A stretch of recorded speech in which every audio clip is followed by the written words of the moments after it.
Adam Silver just watched the WNBA's biggest moneymaker announce she's sitting out the All-Star game due to another injury, and the timing could not be worse. With the league's CBA negotiations falling apart and lockout talk gaining steam, Caitlin Clark's absence from the WNBA's biggest showcase weekend has NBA leadership on edge. And it's no surprise. When your top asset goes down right in the middle of a league-wide crossroads, it's no longer just a basketball problem. Let's unpack why this situation is an absolute nightmare for the league. On Thursday afternoon, Caitlin Clark officially pulled out of the All-Star game. She had already skipped the three-point contest on Friday, with Lexi Hull taking her place after re-injuring her right groin during Tuesday's game. But here's what makes this so devastating. This isn't happening in some quiet week.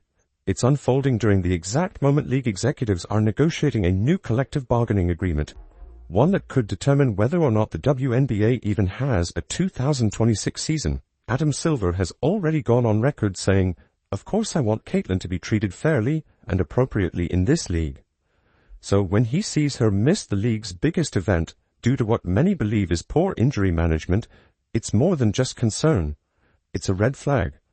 And considering the NBA financially supports the WNBA, this isn't just a PR issue for Cathy Engelbert. It's a warning, loud and clear, from the top. Clark's injury couldn't have come at a worse moment, and it's time to hold the people responsible accountable. Commissioner Cathy Engelbert has completely failed when it comes to protecting the league's most marketable and influential player.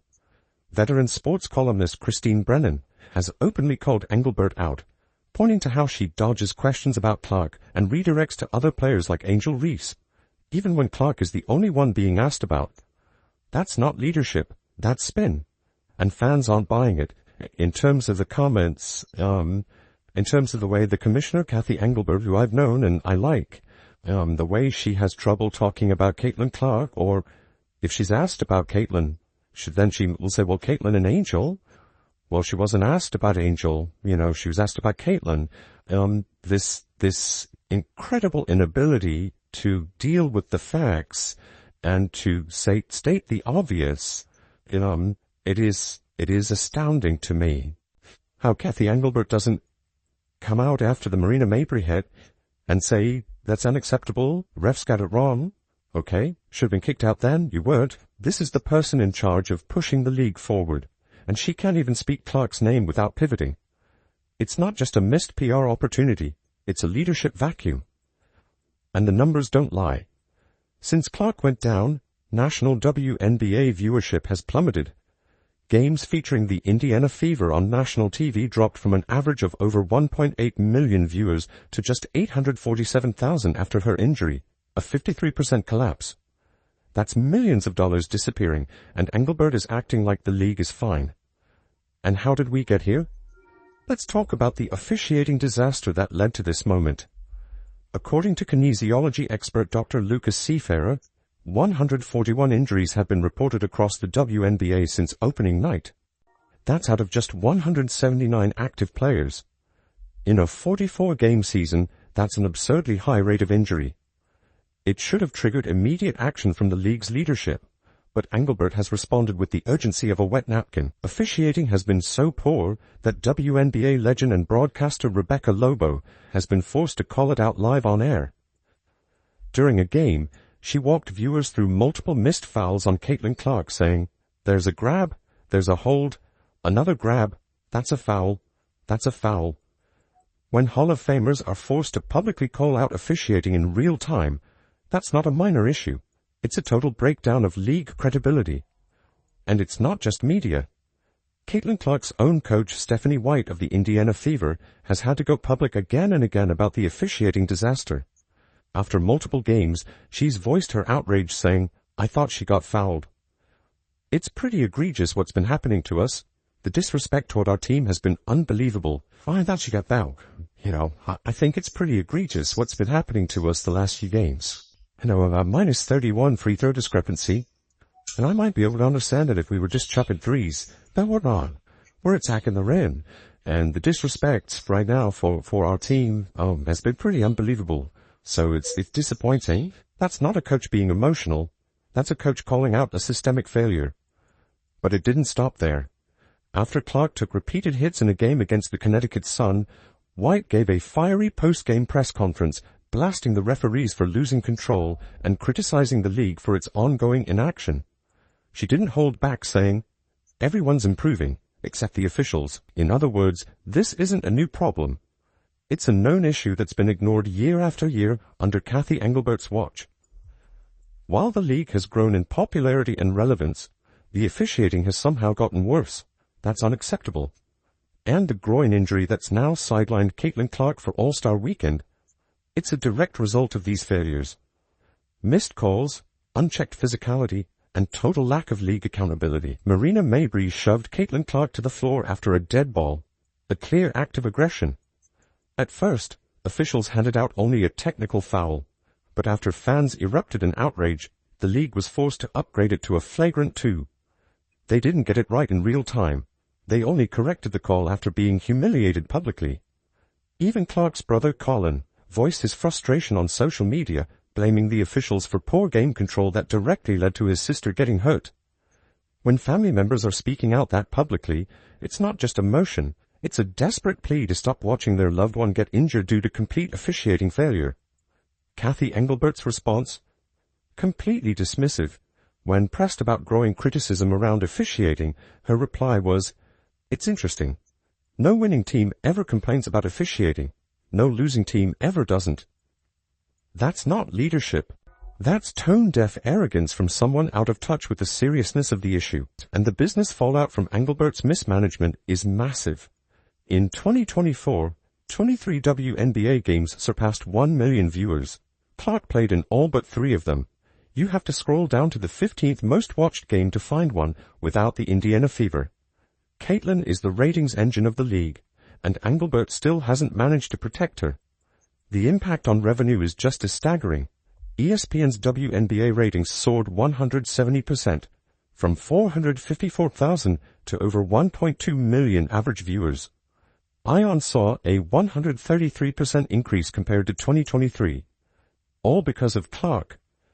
And now, Engelbert's inability to keep her safe is threatening hundreds of millions in future revenue. And this isn't some one-off situation, it's a pattern.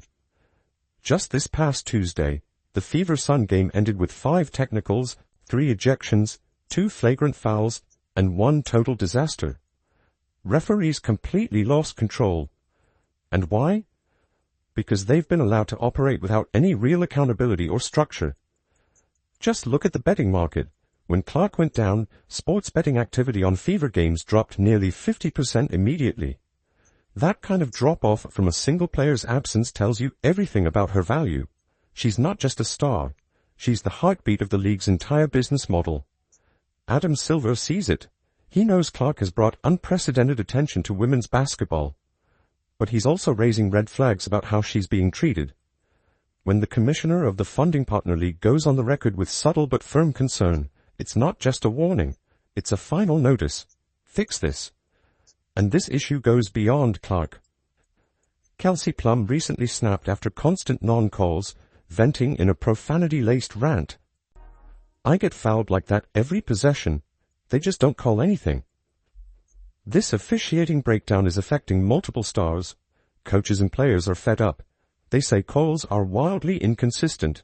What's a foul in the first quarter suddenly isn't in the fourth. One team gets called for something the other team gets away with. That's not basketball. It's chaos in a jersey.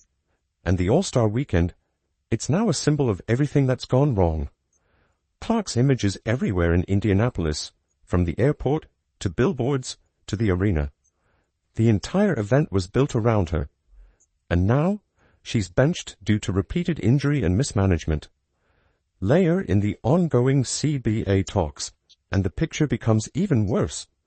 The current agreement ends on October 31st, 2025, and players are already bracing for a potential lockout. Labor tensions are peaking, and now the league's top player is sidelined during its biggest weekend. What makes this even more tragic is how avoidable it all was.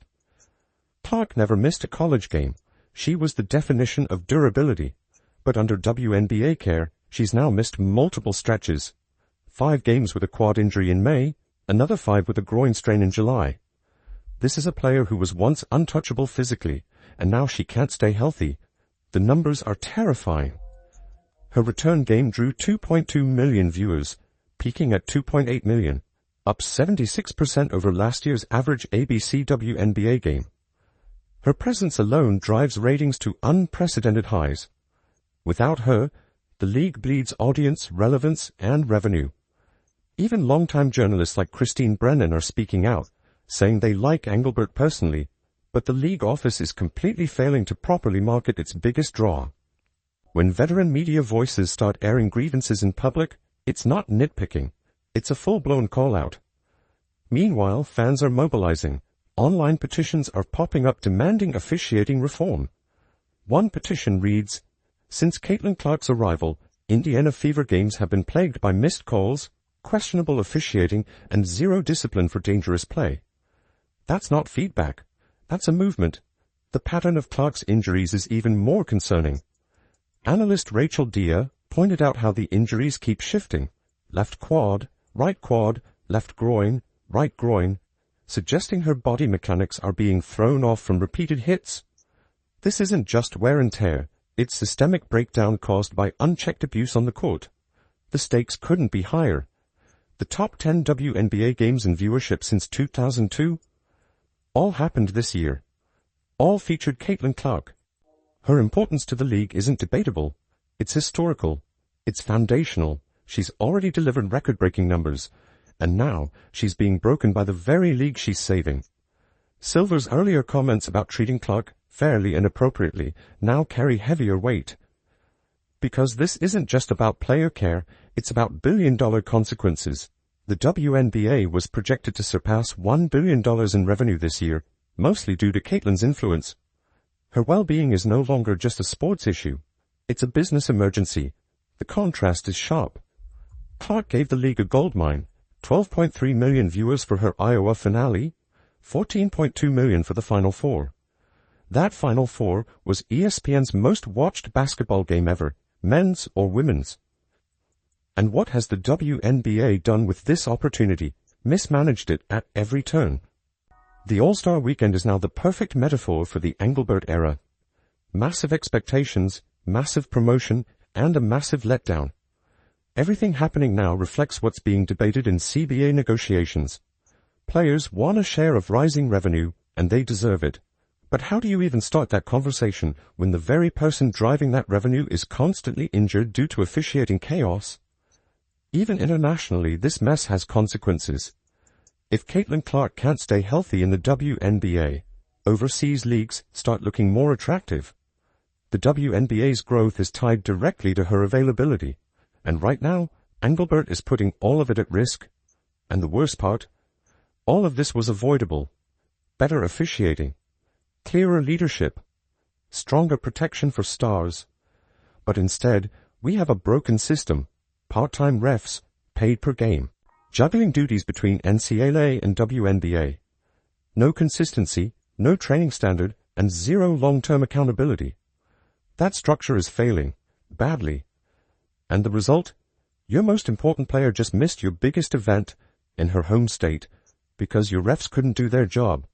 Adam Silver's concern isn't a suggestion, it's a final warning. Fix the officiating, protect your stars, or prepare to watch everything collapse. Do you think Adam Silver is right to be worried about how the WNBA is handling its most valuable player during such a pivotal moment? Should he finally fire Cathy Engelbert? Let us know down in the comments below.